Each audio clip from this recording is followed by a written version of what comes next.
Rumours exist in women's football because of real contractual uncertainty and the shifting of league power. It's inevitable that due to this, we will hear a lot of noise surrounding big names being linked to even bigger moves. And that is what we are currently in the midst of. However, there is a reason this rumour cycle feels different this time around. Now, of course, Alexia Putellas is one of the biggest names in women's football. And when you think of Barcelona Femeni, you think of Alexia. She is a legacy player and an important part of the Barcelona women's brand. However, as we know, her contract with Barcelona is up in the summer, and as of right now, her 1-year extension has not been activated. So I want to delve deeper into what is reality and what is mere internet gossip when it comes to Alexia Putellas and her potential move to the WSL. To begin, I want to look at Barcelona as a whole and why 2026 feels different. There is a foundational problem happening at Barcelona Femeni right now,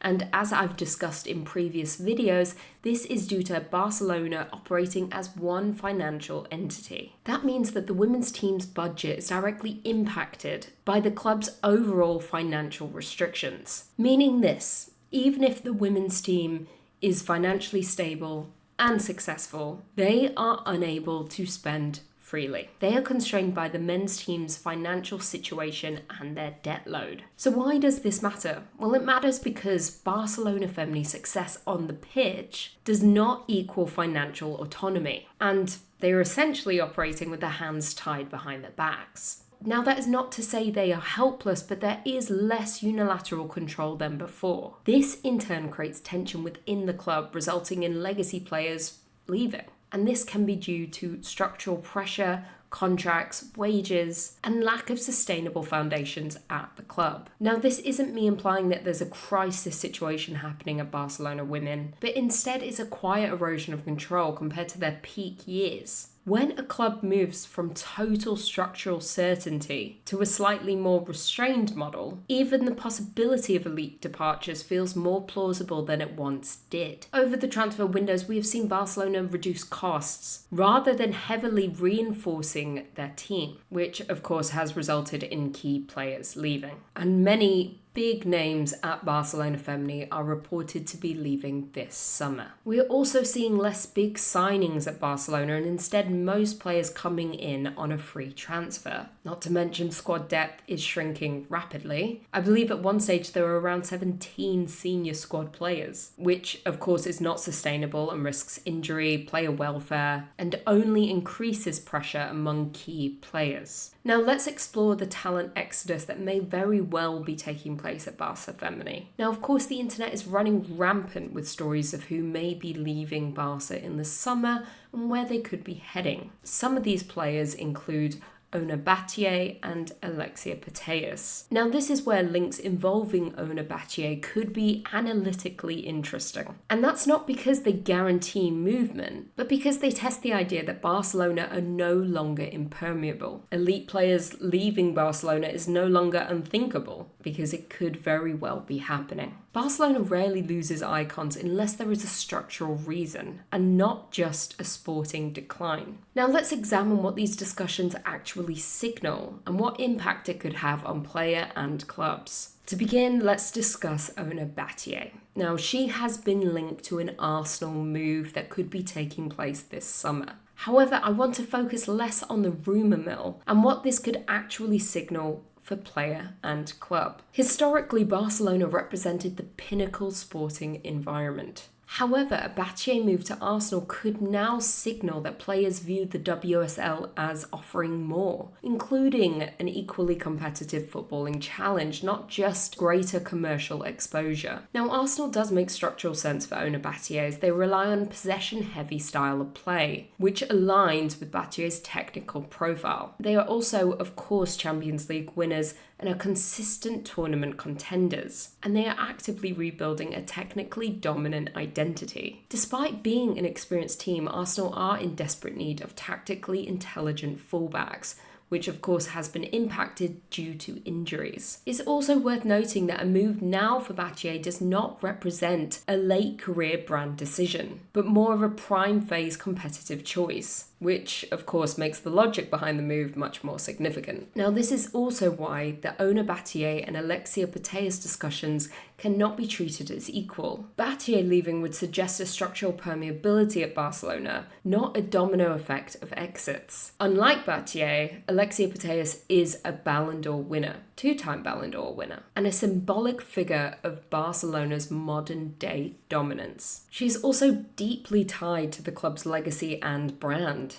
So the question here would be, would leaving Barcelona redefine her legacy? Would she shift from being a Barcelona icon to a global era-defining player?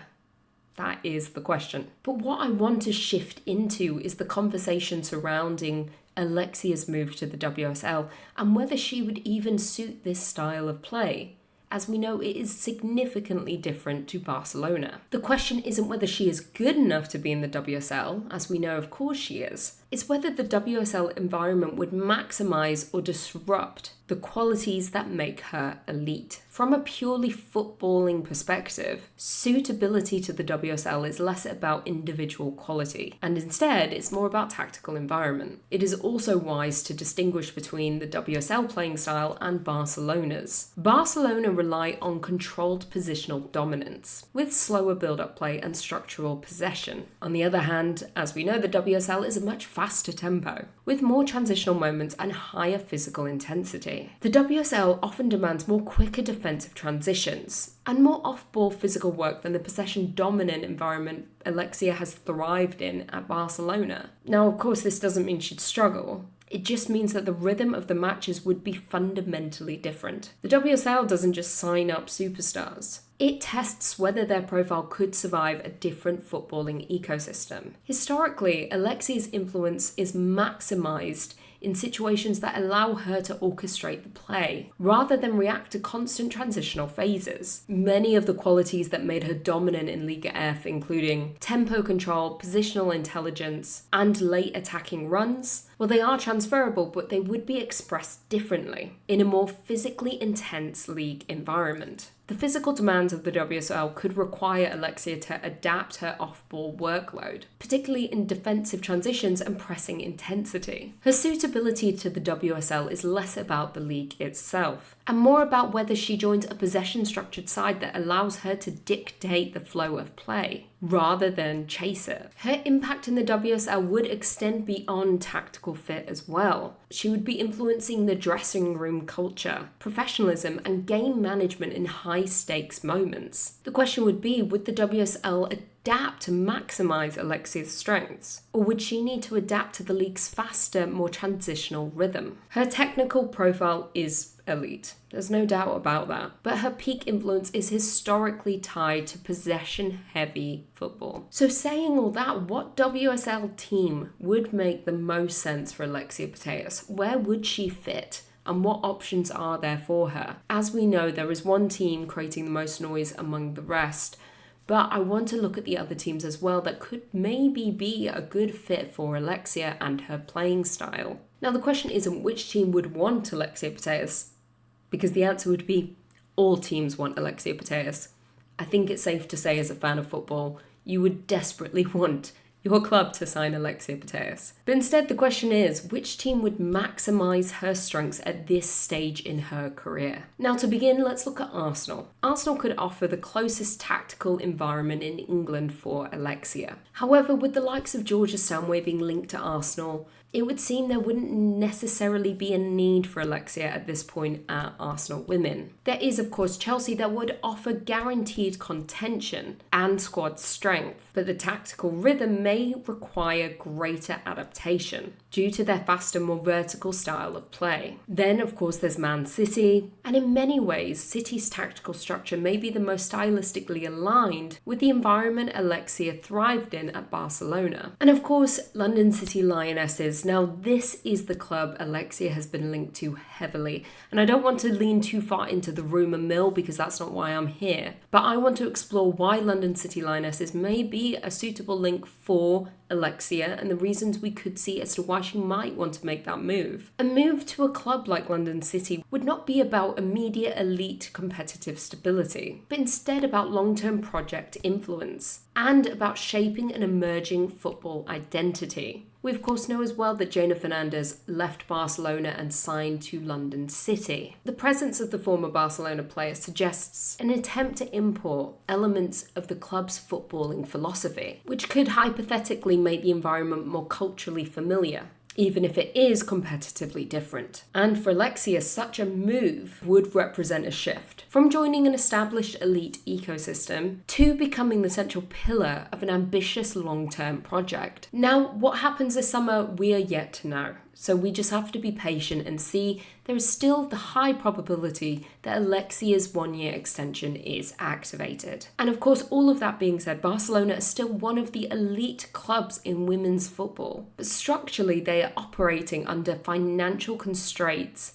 and contract uncertainty, all of which makes long-term squad stability less guaranteed. At this phase in her career, the question would be, does Alexia want guaranteed Champions League contention, or is she willing to join a club and shape its ambitious long-term project? The decision wouldn't be about footballing fit. It would be about how she wants her career narrative to be remembered. Does she want to be the face of one dominant dynasty, or does she want to become the architect of a new competitive force? Alexia Putellas joining the WSL is no longer a fantasy, but it still isn't inevitable. Keep that in mind. Let me know your thoughts about all of this in the comments, and let me know where you think Alexia may go next, if she leaves Barcelona at all.